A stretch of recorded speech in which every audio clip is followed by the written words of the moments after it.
Welcome back to our class. Don't forget to subscribe if it is your first time to visit our channel. So today we are going to be looking at how does urine form in your body. You drink milk which is white in color, yes, and then you urinate urine which is colorless. How possible is that? What is the mechanism, and how is this mechanism happening? Why is it that when you drink alcohol, after a few hours, you start to urinate? How does this urine form? All right, let's look at it in detail. Formation of urine. This is called the function of the kidney or the nephron. The nephron is the functional unit of the kidney. So the kidney cannot work if it doesn't have the nephrons. So the nephrons is where exactly urine formation is happening from. So we are saying that it's divided into four major processes. Number one, glomerular filtration, or what called ultrafiltration, means that now the blood comes and then due to pressure, then small particles will go through and then large particles remain in the blood. So that's what you call ultrafiltration. Number two, tubular reabsorption. We don't call it absorption. No, this is the second absorption. That's why we call it reabsorption. Where is the first absorption? The first absorption of substances, it happens in the digestive system, and then when you eat, nutrients are being absorbed into the blood. So now when it is happening in the blood, when it goes to the kidney, it undergoes what called filtration, whereby even some important substances like glucose are also filtered out, and then these substances must be reabsorbed back. It must be absorbed back into the blood. That's why I call it reabsorption. It was there already in the blood, but now it was out. It is out because of the filtration. Now it's supposed to be reabsorbed back. That's why you call it reabsorption. And in the exam, if you say tubular absorption or absorption of substances, you get it wrong. Why? Because it's not correct. The correct one is reabsorption. Absorption takes place in the digestive system. Then you have what you call tubular secretion. Here we are talking about substances are being secreted out of the blood into urine. Then you have excretion.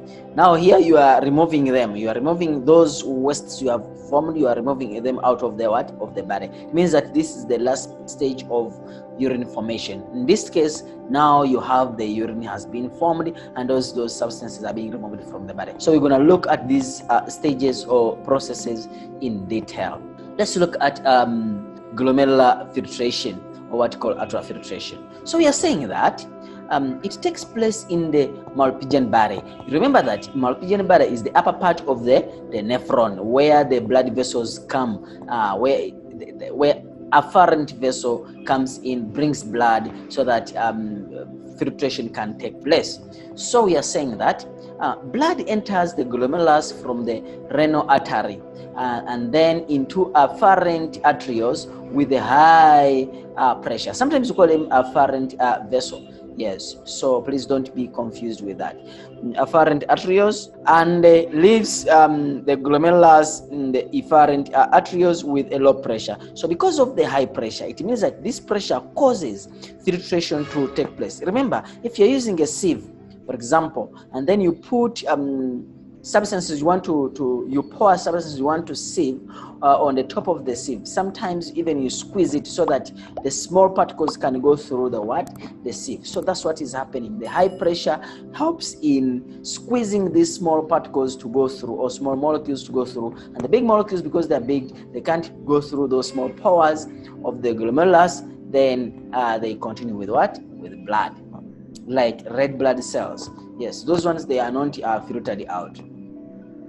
Then you're saying, note, this is what called the the Malpighian body. So it looks like this. So when it comes like this, and then due to high pressure, yes, small particles or small molecules, they go through and then they enter in this capsular space. They enter here and then they form what called a filtrate. So it is called a glomerular filtrate. Glomerular filtrate. So the filtrate which has been formed, we call it glomerular filtrate. So we are saying that formation of glomerular filtrate is a non-selective process. It's a non-selective process.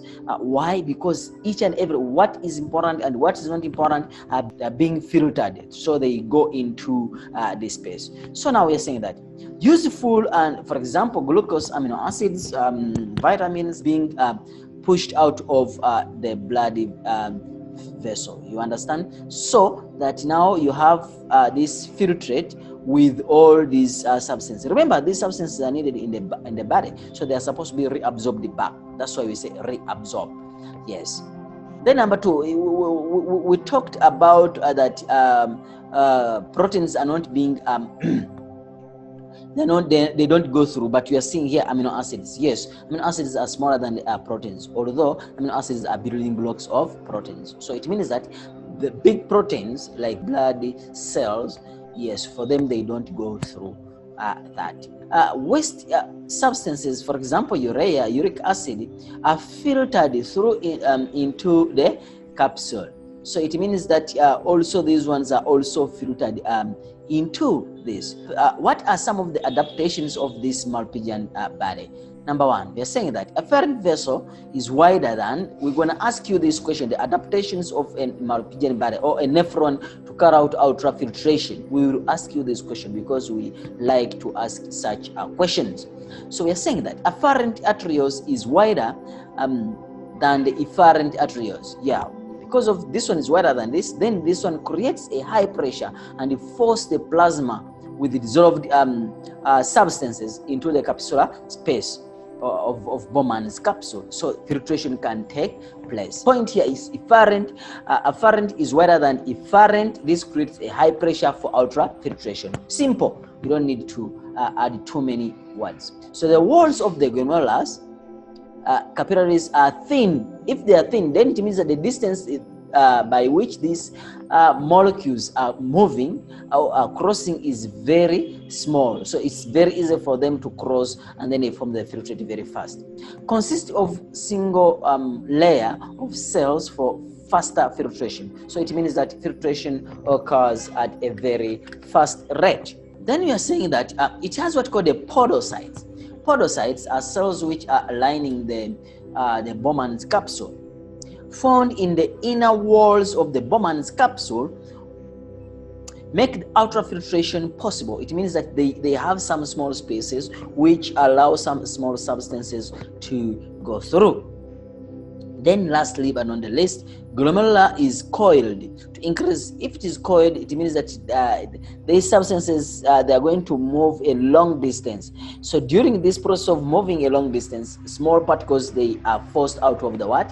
Out of the blood vessel of blood into the filtrate. So they form the filtrate. So this increases the surface area for filtration to take place. And then lastly, Bowman's capsule is cup-shaped to enlarge the contact area with the glomerulus. So it is like a cup, so it helps in holding. So it makes glomerulus to form a lot of coils so that it increases the surface area for filtration. So basically that is ultrafiltration.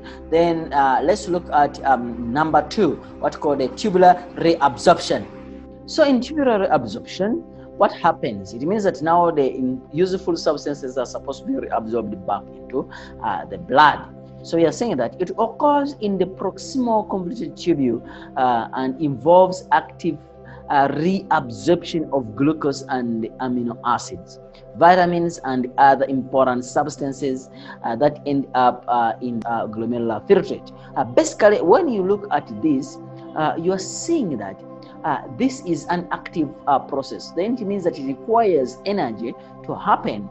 And then number two, we saw that proximal convoluted tubule is the first coiled structure, the first coiled part of the nephron. so that why is it called? So that it increases the surface area, or to increase the distance for these substances before they cross this area.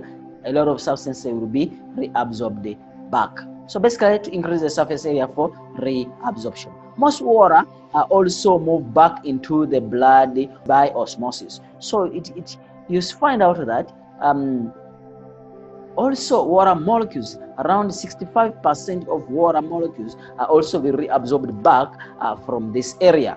This prevents dehydration and any unnecessary loss of important substances. So because now the useful substances like glucose, amino acids, water is being reabsorbed back, then this prevents useful substances from being lost into urine. You need to know about this. Substances are actively reabsorbed, which requires energy. Hence, many mitochondria are needed here. So they can ask, why is the nephron has many mitochondria? Because active reabsorption of substances. Microvilli present increase the surface area for maximum reabsorption. Osmosis is a passive process. Yes, so it means that this one does not require energy. Just follow the concentration gradient. The fluid in the renal tube is now called tubular filtrate. So it means that it's no longer called glomerular filtrate, because it's now in the renal tubes. Then it's called tubular filtrate. But now many substances have been reabsorbed back. Loop of Henry ensures that water is conserved and recover from filtrate and return to the blood. So loop of Henry is also there just to increase the bent part of it, the bent part of the nephron, the U part, the U shape of the nephron. Yes, it's just to increase the absorption of this water. Salt is actively pumped out of the loop to increase or to create the concentration gradient.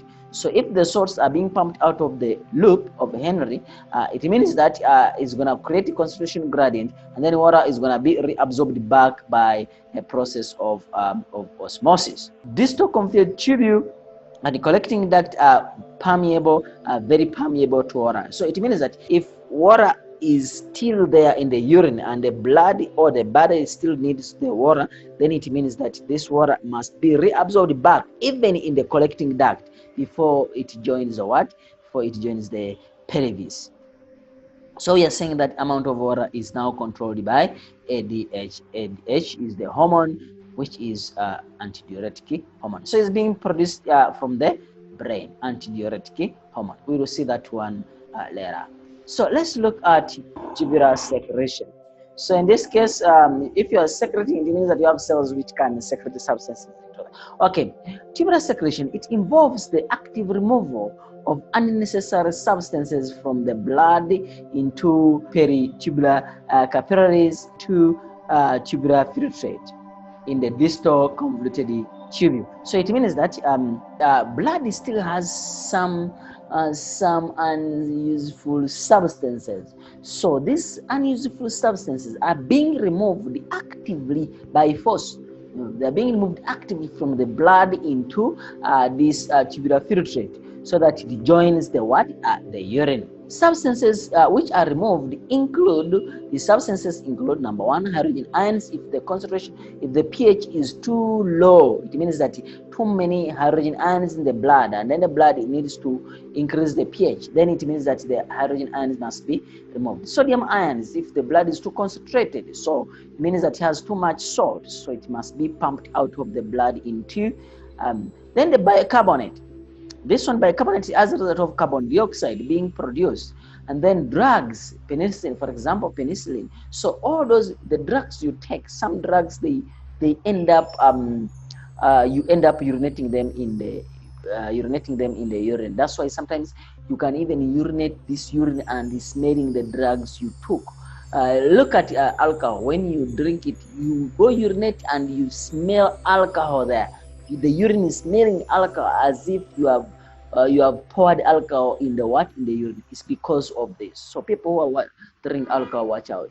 Creatinine is also being removed out of the blood because it's not that important. Ammonia is also removed. This ammonia is one of the substances which form during deamination. When you deaminate the proteins, it basically comes from the proteins in the body. So ammonia is one of the substances which make the urine to have that ugly smell. Then you have potassium ions. If they are not, all these ions are being removed from the being removed from the blood, because sometimes if they are too much, they are not needed in the blood. Therefore, they are being pumped out, forcefully being pumped out of the blood into peritubular capillaries, and then they join what you call the urine. Note, lastly is excretion of urine. Excretion of urine. So this is the last stage of urine formation. Here, filtrate that enters the collecting duct is now called urine. So now the moment it enters the collecting duct, because it's just collecting the tube which collects whatever has been formed from different nephrons, then it's called urine. So urine consists of urea, excess water, and then salt. Urine collected from the collecting ducts in the medulla region empties into the pelvic region. So, or the pelvis of the kidney. So you're saying that urine passed down to the ureter and then into the bladder. Remember, don't confuse ureter and urethra. So the first tubes from the kidney to the bladder, we call them ureter, and then the second tubes from the bladder to outside environment, we call them urethra. And then the bladder has muscles that contract and release the urine into the urethra. So they have what called the sphincter muscles. These sphincter muscles, if the bladder is full, the pressure is going to be put on these muscles, and then they're going to start to weaken. When they weaken, then you be pressed, and then you have to go and urinate. If these muscles are no longer working properly, that's why you can see a person urinating in his or her knicker or trouser or pant whatsoever. Yes, basically this is the process of urine formation. So we have seen that you have what called alveolar filtration, then you have tubular reabsorption, then you have tubular secretion, and then now you have excretion of urine. So removal of urine from the body. So next time you're going to look at homeostatic regulation of the kidney. That is homeostasis. Homeostasis, controlling the amount of water in the body, and then controlling the amount of salts in the body. Don't miss the class. Make sure that you subscribe so that you don't miss that class.